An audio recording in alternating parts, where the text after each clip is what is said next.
एक ऋषि अपने शिष्य के साथ एक गांव में प्रवेश किए।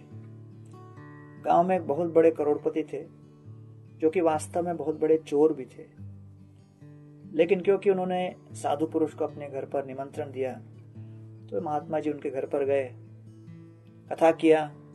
फिर तत्पश्चात भोजन के लिए निमंत्रण प्राप्त हुआ, भोजन करने लगे। भोजन परोस रहे थे और परोसते परोसते ये चोर अंदर चले गए रसोई में और भोजन लाने के लिए।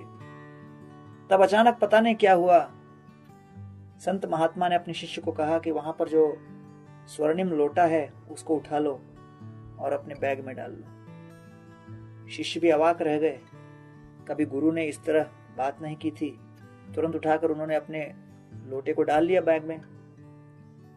फिर तब वो चोर आए, बाकी भोजन परोसने के बाद संतुष्ट हुए, तृप्त हुए, दक्षिणा लेकर जाने लगे।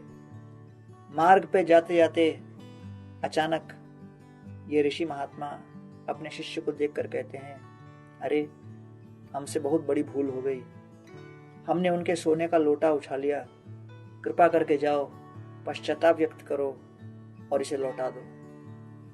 तो शिष्य भी अवाक रहकर पूछने लगे, महात्मा जी, मैं आपके साथ इतने समय भ्रमण कर रहा हूं, आपकी इस प्रकार की विचित्र शैली मैंने कभी देखी नहीं।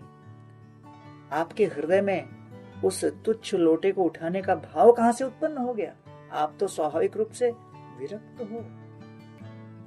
साधु महात्मा कहने लगे, वास्तव में ये मेरा स्वाभाविक गुण नहीं था, लेकिन जिनके घर में हम भोजन किए वो इतने बड़े उद्योगपति, इतने बड़े रईस जादे, लेकिन चोरी चपाटी से उन्होंने अपना धन कमाया है। और क्योंकि उनके अंदर चोरी की भावना प्रधान है, उनके घर का भोजन खाकर मेरे हृदय के अंदर भी ऐसी ही चोरी की भावना उत्पन्न हो गई और इसलिए मैंने करतूत कर डाली।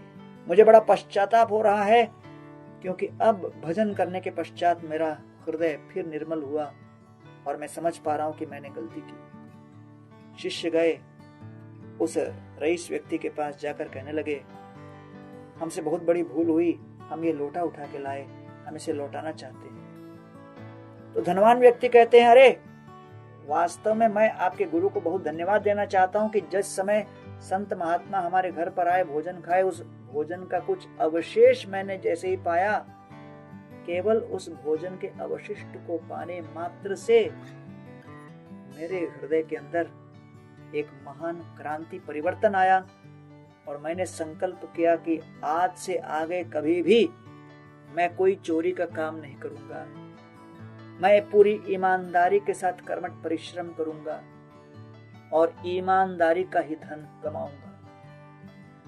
ऐसा हृदय परिवर्तन केवल उन महात्मा जी का उच्छिष्ट का सेवन करके हुआ है। इसलिए मैं उनके प्रति बड़ा कृतज्ञ हूं, क्योंकि दीर्घकालीन इस आदत से मुझे उन्होंने केवल अपने अवशिष्ट मात्र का सेवन करा के छुटकारा दिलाया। कृपा करके मेरी ओर से उपहार स्वरूप इसे स्वीकार कीजिए। शिष्य बड़े विस्मित हुए कि वास्तव में भोजन की क्या शक्ति है। दूषित अन्न खाकर शुद्ध व्यक्ति प्रदूषित हो गया,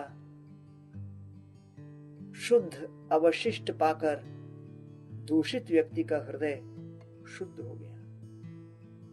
इसलिए वर्णन आया है श्रीमद् भगवद गीता के तात्पर्य में।